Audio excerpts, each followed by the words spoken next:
And we're back. You're listening to the Talking Boxing with Billy C show. Glad you could join us. I'll give a shout out to our new radio affiliate, ESPN New Hampshire. Glad you guys could join us.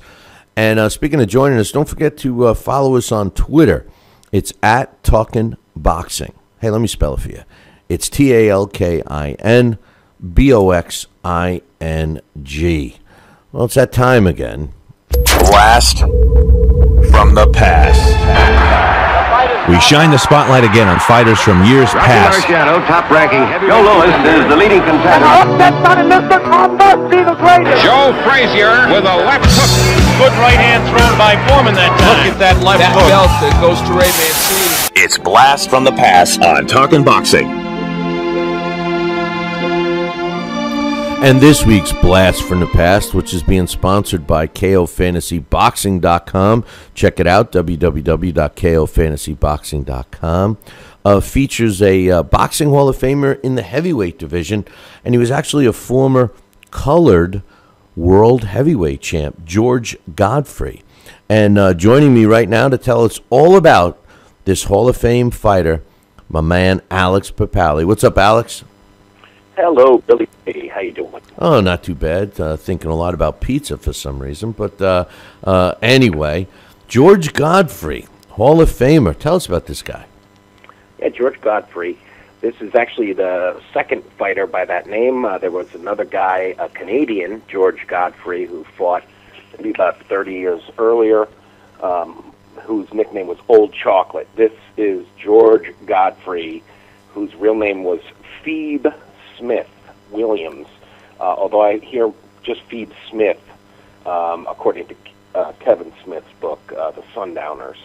And I've never heard a first name like that, Phoebe, F-E-A-B. Maybe that's why I went with George Godfrey. I don't have a lot of information on him. He was born in Mobile, Alabama. He actually went with the name George Godfrey in honor of the other George Godfrey. Oh, that's what I kind of figured. Yeah. You know, they used to take on names of those guys. It was kind of a respect thing, you know. I mean, for guys like us all these years later, it gets confusing, you know especially with the Corbett's, right? Young Corbett 1, Young Corbett 2, Young Corbett 3. You know, I mean, it gets a little crazy, but yeah, it was very common, and they even did it again during Joe Louis's era. He had a sparring partner that was young George Godfrey, who was coming up in searches as well. Yeah, there was a lot of that young Peter Jackson guys that took on the name as an homage. People don't do that. You don't see, like, the young Marco Antonio Barrera. Right. Well, you wish you did. Well, look at Jack Dempsey. Jack Dempsey actually took the name from a guy that was the non-parallel Jack Dempsey, a guy that people thought could not be beat, you know. So, anyway, back to George Godfrey. That's true. Okay. So George Godfrey, born January 25th, 1897, like I said, in Mobile, Alabama, although at some point he moved to Leaperville, Pennsylvania. And so he, in a way, you could, I wouldn't say he's a Philadelphia fighter, but I think that some people might define him that way. He was a very big, strong guy, 6'3", 230. A lot of times he was heavier, 240. This was he was like a modern-sized man back fighting in the 1920s, and because of the color line, of course, and the color of his skin, he was, sort of locked out of the heavyweight championship picture. So there was that alternative title, the Negro Heavyweight Championship, and he did get 2 shots at that. He lost one and then did become the champion. But he was, his style. I don't know. It's tempting to want to say he's kind of like a Ray Mercer type of guy, where he had a really big punch and he was durable. Kind of a boxer puncher, but he wasn't tremendously skilled. And he actually he never fought, for the heavyweight title, but he got close. But we'll get to that. Well, he in one of his second to last fight, he basically, it was his last real fight. He did come out of retirement 2 years later, but In 1935, he fought Pierre Charles, and that was kind of his last fight before he made an ill-advised comeback. And that was billed as the IBU World Heavyweight title. And the IBU, not like, the way the IBU is looked at today. I don't even think it's the same one.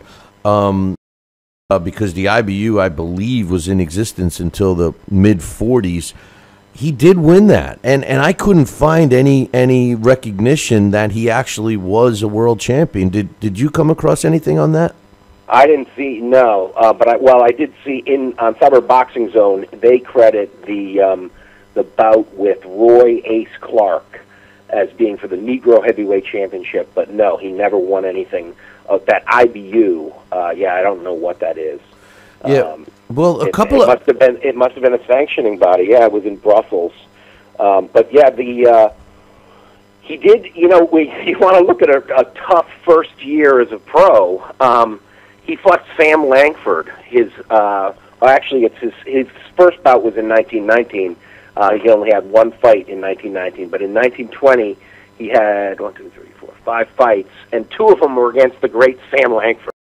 9 fights, 3 of them were against Sam Langford. Can you believe that? He had no wins and 2 losses and a draw. But here's the interesting part about that: Sam Langford, when he moved, when he started his pro career, he was in World War I, and he got a taste of boxing, and after World War I, he became a professional boxer.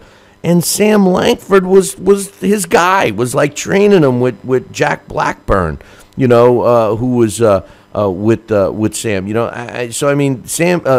Sam Langford and Jack Blackburn took him as his guy, and I'm wondering if they were like trying to get him W's, and Sam Langford just couldn't give up the loss or something, because he was part of that team during that time, all the way up until the mid-20s. He was with those two. Yeah, Blackburn was his trainer. Jack Blackburn was his trainer. Yeah, and he according to the Cyber Boxing Zone, he had a 10-round draw with Langford in their first fight, and then Langford just plain knocked him out in the next 2. He knocked him out in 2 rounds, and then knocked him out in 1 round. But then, he has 3 exhibition matches in September of 1922 with the great Jack Johnson. And that's after Johnson was the champion. He's an ex-champion at the time. So he must have been, well-respected in the gyms. And it does seem like, and then that's what I was going to get to, was that it tells you something about how much more popular boxing was, and also how much more coverage it had, and how much better writing there was. They had like a beat reporter covering boxing, and in the process, in the lead up to Dempsey's fights with Firpo and with Tunney and with Tommy Gibbons, George Godfrey was one of the heavyweight sparring partners that Dempsey chose, and they would have detailed descriptions. Forget about what we just saw with these 24/7. I could just imagine. Back in 1926, these people waiting breathlessly for that newspaper to come out, they would have detailed round-by-round descriptions, Bill, of what Dempsey did in the sparring with Godfrey, and for the fights with Firpo, he had Jack Thompson and George Godfrey, 2 incredible black heavyweights of the day, in his sparring matches, and he would go with them. He'd fight with them for 2 rounds each, and then Jack Kearns, his promoter, his manager would send the heavyweights away and bring in lightweights and featherweights and just give Dempsey speed work. But that's where, you would think that this guy, George Godfrey, he must have always been a real talented gym guy, because I bet that's probably why guys like Blackburn and Langford and Johnson probably worked with him, because I bet you that might have been something that they liked about him. Well, he was a big guy, 240 pounds when he was at his best, and he was regarded as a guy that had very fast hands and was pretty nimble on his feet. He could move around, So Although you're right, he was more known for his knockouts.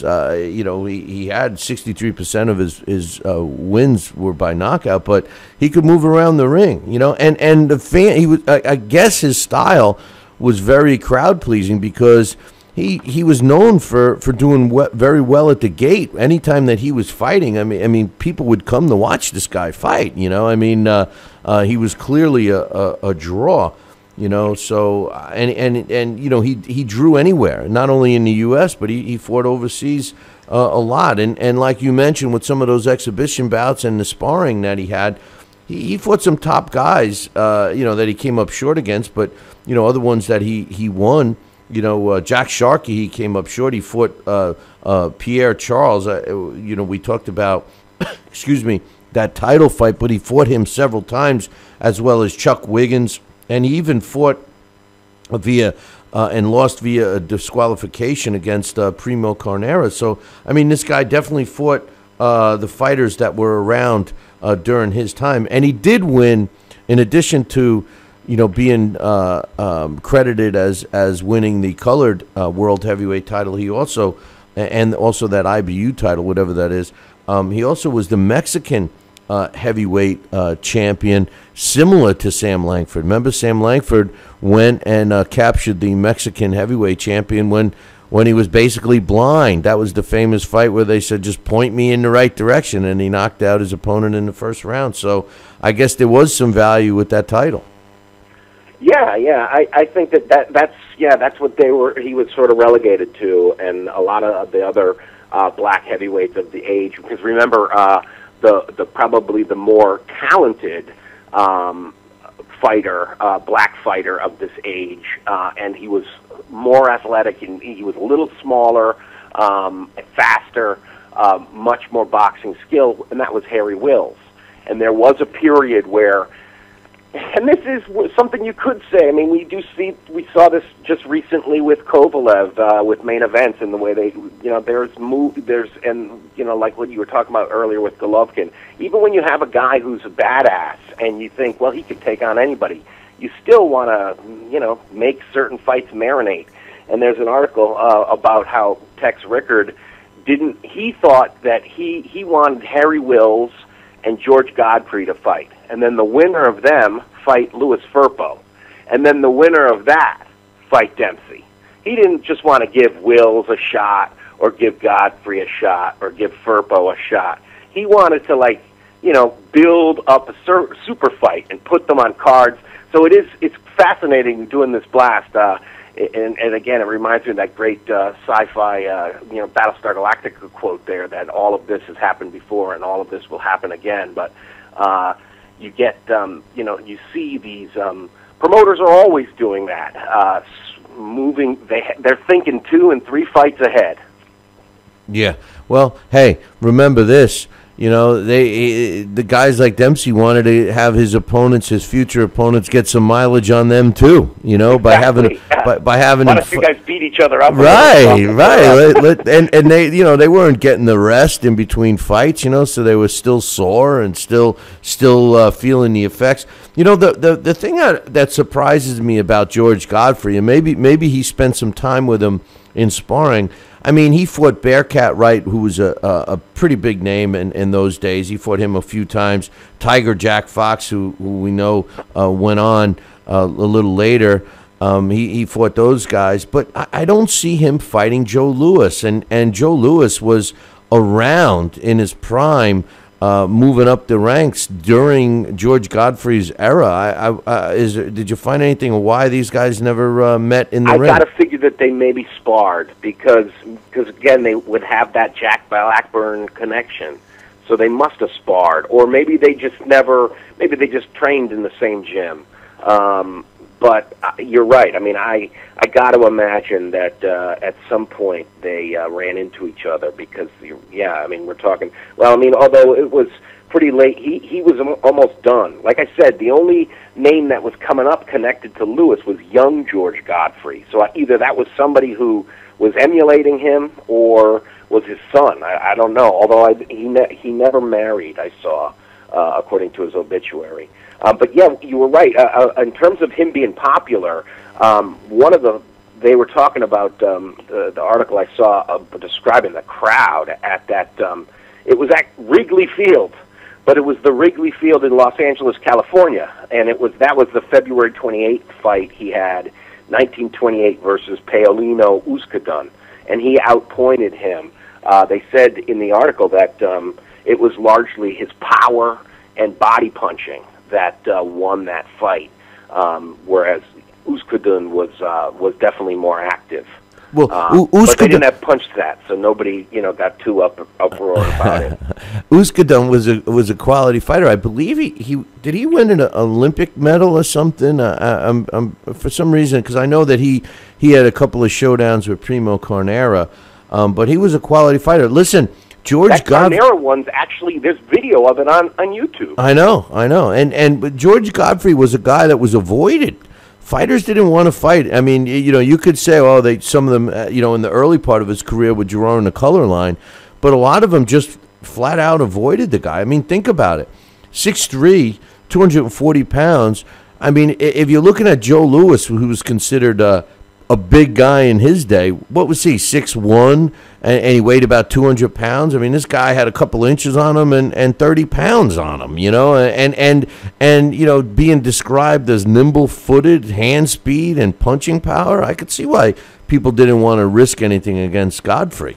Yeah, he definitely had an intimidating figure because, I mean, if you look at other heavyweight champions, he's a big, like Hasim Rahman type, stocky type of guy. And when he was a little out of shape, he could come in at 240, 242. That's a big guy you got to push around in there.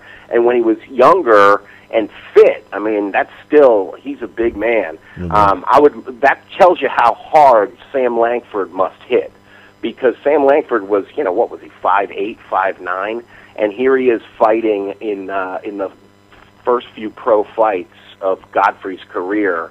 I mean, you must have heard Timber at those fights. He knocks him out in 2 rounds and knocks him out in 1 round. He must have pissed him off in training or something. He's working with the guy and he destroys him in front of people. It just shows you that Sam Langford just once he got in the ring was kill or be killed. And it's amazing when you think about Langford starting out at lightweight and being regarded as a heavyweight, but that's a whole nother story.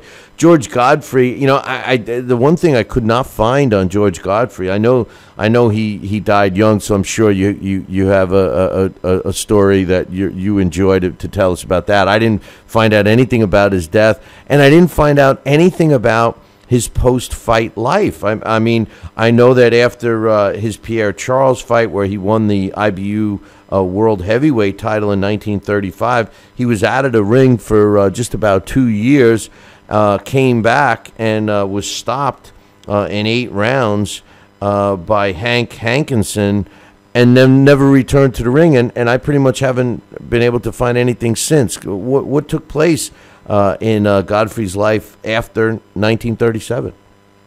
It looks like he became a cafe bouncer, and he was in some movies.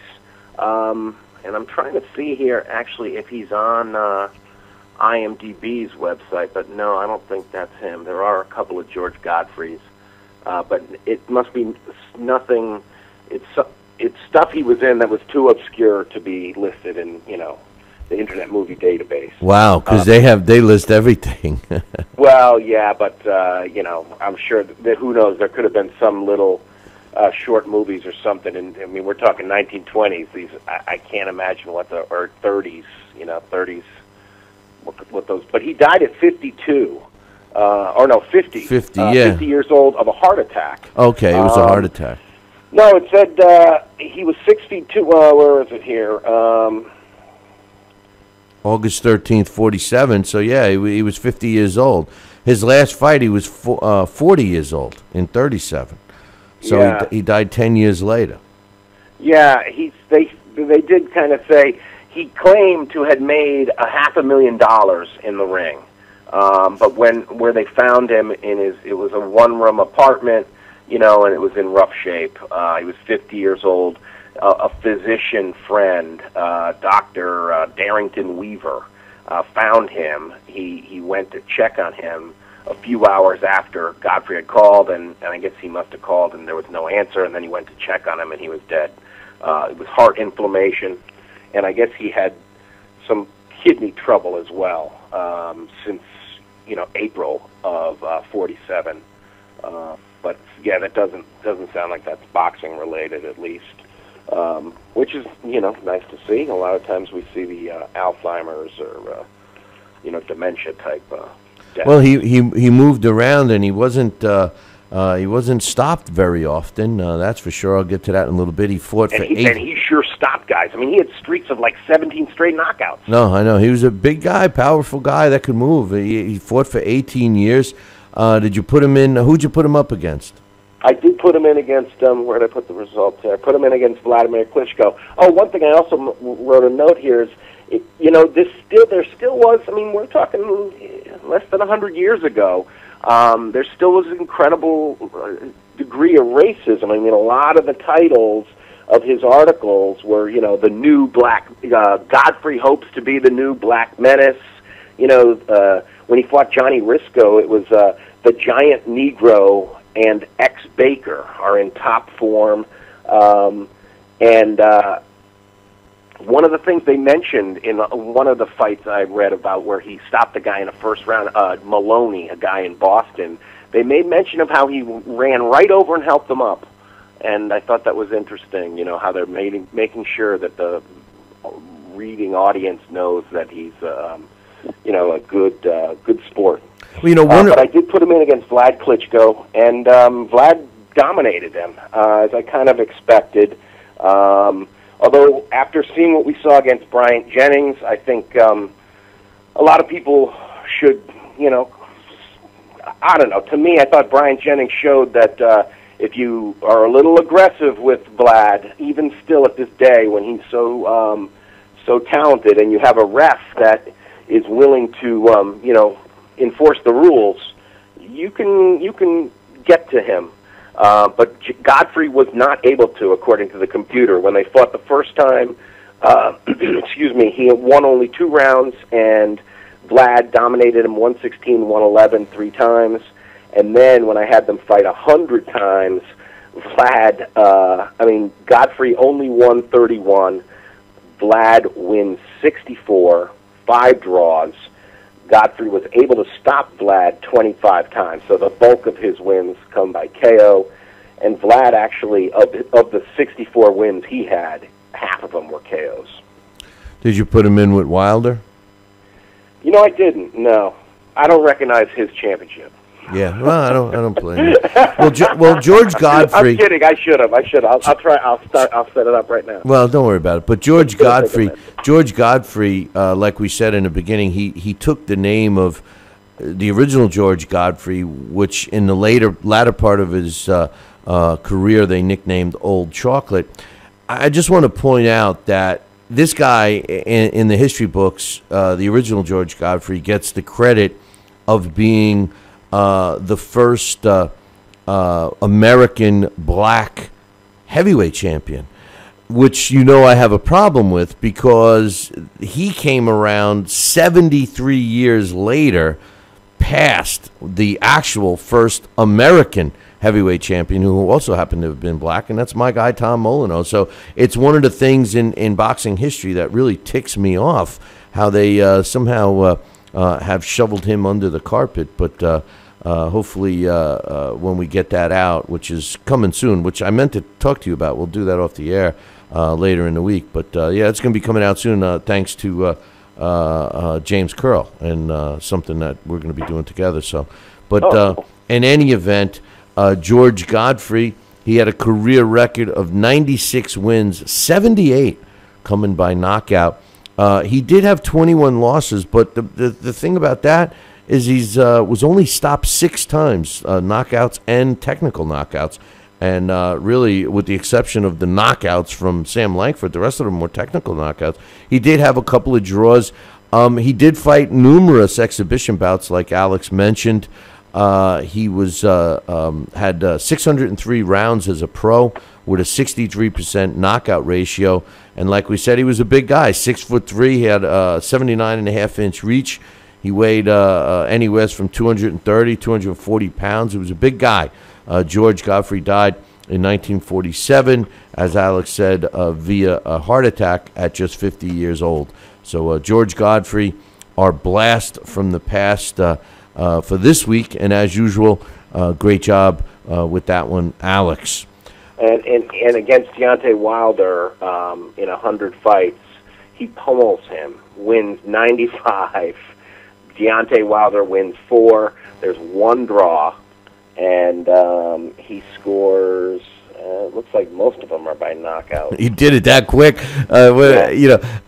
And he pummeled that. That's crazy. He pummels Deontay. He really Deontay. dominated him. Yeah, wins 95 of them. 95 out of 100. You know, sometimes the game to me is dead nuts accurate, and other times it's just off the wall. You know, like when I see Floyd knocking people out, I don't get that. You know, I mean, I'm not going to dispute that he would have won a fight or two, but knocking him out, he just doesn't knock people out. You know, but you see a guy like Godfrey with knockout power, and he annihilates Deontay Wilder, which I believe has a suspect chin. But then nothing for nothing, Klitschko isn't known for a granite chin, you know. I mean, his weaknesses was being stopped, you know, and although he's learned to, utilize distance a lot better now in his second part of his career, to have him dominate Godfrey, but yet have Godfrey dominate Deontay Wilder is kind of amusing to me. Yeah, it is. It's interesting, and you know, the feature that you can use is the setting is career stage. And what I use is use fighter record. That's the setting I usually. And you could change it. You could make it beginning. You could make it pre-prime, prime, post-prime, etc. But I think that's probably where Godfrey has it all over Wilder, because Wilder's still, to the computer, even though his numbers look great, they must look really green compared to a guy like Godfrey. Well, I mean, so look. I think that's where, because out of 95 fights, he knocks Wilder out 91 times. Yeah, well, I mean, look at Wilder. Wilder has fought no one except Berman Stavern. And let's be real, Berman Stavern, although we were, crediting him as the first big test for Wilder, who's Berman Stavern fought? You know, his biggest name was Chris Arreola, the Corona-drinking, taco-eating guy that, I love Chris Arreola, but I don't think we never really got to see the real Chris Arreola because of discipline problems, So right, and that's that trend is going to continue because instead of fighting Chris Arreola, he's fighting Eric Molina. It's like it doesn't even make sense. Listen, Chris Arreola. Why don't you let him fight Chris Arreola? Listen, the funny thing about it is Eric Molina mysteriously popped up ranked at number 12 in the WBC a week before they announced that fight. I mean, how much of a joke is that? I mean, Eric Drummer Boy Molina, I mean, who the hell is he fought? So it's a joke. And what bothers me the most is Deontay Wilder pounds his chest like he's the greatest, like he's Ali, But, hey, Alex, don't go anywhere. We're going to take a short break. Great job on the blast as usual. We're going to take a short break, and when we come back, we'll get your thoughts on the Canelo-Kirkland fight, and then, of course, the big fight this weekend, Triple G going up against Willie Monroe. So don't go anywhere.